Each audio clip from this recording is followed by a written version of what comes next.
आजकल share market में जो आपने भी सुना होगा, इतने लोग लॉस करते हैं, क्यों करते हैं? कारण क्या है कि इतने लोगों का लॉस हो जाता है?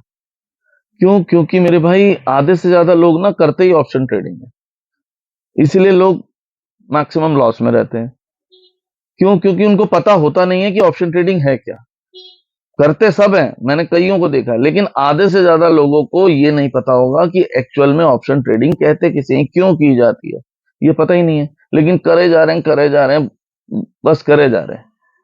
मेरे भाई, एक जो स्टॉक में, इक्विटी में आप ट्रेड करते हो ना, आप पहले इस चीज को समझो, ये ऑप्शन ट्रेडिंग है क्या, ये क्यों की जाती है, इसका मतलब क्या है। जो स्टॉक में ट्रेडिंग की जाती है ना, इक्विटी में ट्रेड की जाती है, उसमें अगर आप किसी कंपनी का कोई स्टॉक खरीदते हो तो आप उसके मालिक बन जाते हो।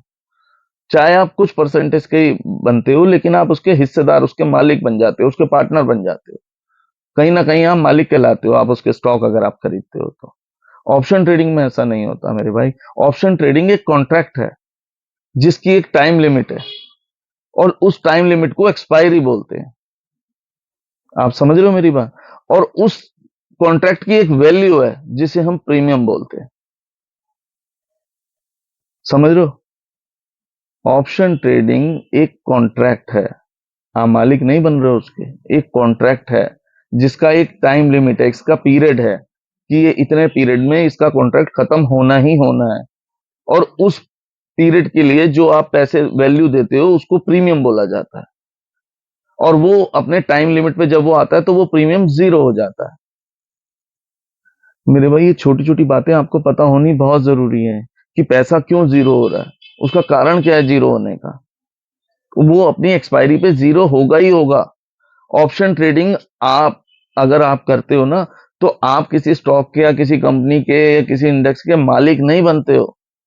हाँ, लेकिन ऑप्शन ट्रेडिंग का मतलब ये होता है कि अगर आप कॉन्ट्रैक्ट कर रहे हो तो आप उस कंपनी के या उस स्टॉक के हिस्सेदार या मालिक बनना चाहते हो, इस बात का कॉन्ट्रैक्ट कर रहे हो आप समझ रहे हो, जिसका आप प्रीमियम दे रहे हो। और आसान भाषा में समझाऊं आपको। सपोज करो आपने कोई प्लाट खरीदा। प्लाट है 10 लाख रुपए का। आपने उसे 1 लाख रुपए बयाना दे दिया। अब टाइम ले लिया 3 महीने का पैसे देने के लिए। अब आपको या तो 3 महीने में बाकी के 9 लाख रुपए देने हैं। ठीक है, अगर आप रजिस्ट्री कराना चाहते हो तो आप बाकी के पैसे उसे दो, रजिस्ट्री करा लो। और अगर आप उसे पैसे नहीं दे पाते तो आप रजिस्ट्री कराने के हकदार नहीं हो, आपका बयाना जीरो हो जाएगा। यही होता है। अच्छा, अब दूसरे केस में जो बेचने वाला है, अगर वो बेचना चाहता है तो आपसे बाकी के 9 लाख रुपए लेके आपको रजिस्ट्री कर देगा, कॉन्ट्रैक्ट पूरा। और अगर वो नहीं बेचना चाहता तो वो कहेगा यार थोड़े पैसे एक्स्ट्रा ले लो, मैं नहीं बेचना चाह रहा। ठीक है, या डबल ले लो, खेल खत्म। आपने जितने दिए थे, 1 लाख दिया था, मैं आपको 2 लाख दे रहा हूं, मैं प्लाट ही नहीं बेच रहा। तो कहीं ना कहीं ना वो बाउंड है ना आप बाउंड हो।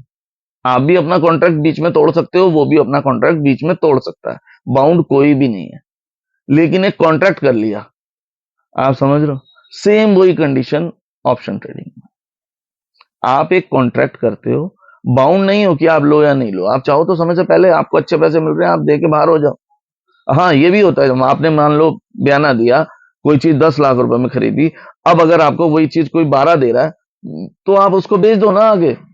आपको ज्यादा पैसे मिल रहे हैं, आपने डायरेक्ट उधर से पैसे लिए और इसको 9 लाख इसके इसके टाइम पे वापस कर दिए, हो गया खेल खत्म। आपने 10 का लिया, 12 का बेच दिया। आप टाइम से पहले भी उस चीज को, कॉन्ट्रैक्ट को आप चेंज कर सकते हो। बाउंड नहीं हो कि आप मुझे करना ही करना है। समझ में आई बात? तो ये चीजें पहले जानो कि ऑप्शन ट्रेडिंग है क्या। आपको पता होना चाहिए क्यों कर रहे हैं, इसका मतलब क्या है। लेकिन बस किसी ने कह दिया, हम स्टार्ट हो गए। हमें पता ही नहीं है, बस हम ये सोच रहे हैं इतने की ली और इतने की बेचनी है, जहां 2 पैसे बचेंगे बाहर आ जाएंगे। हमारे दिमाग में ये है। ऐसा नहीं है मेरे भाई। पहले जिस भी किसी काम को करो, पहले उसकी पूरी नॉलेज लो, उसके बाद उसे स्टार्ट करो। नहीं तो ओवरऑल लॉस में ही जाएंगे मेरे भाई। समझना आपके ऊपर है। देखो, समझाना मेरा काम है, समझो या ना समझो ये आपके ऊपर डिपेंड करता है। अगर समझ जाओगे तो वेल एंड गुड, नहीं समझोगे तो भी गुड ही गुड है। जय श्री राम।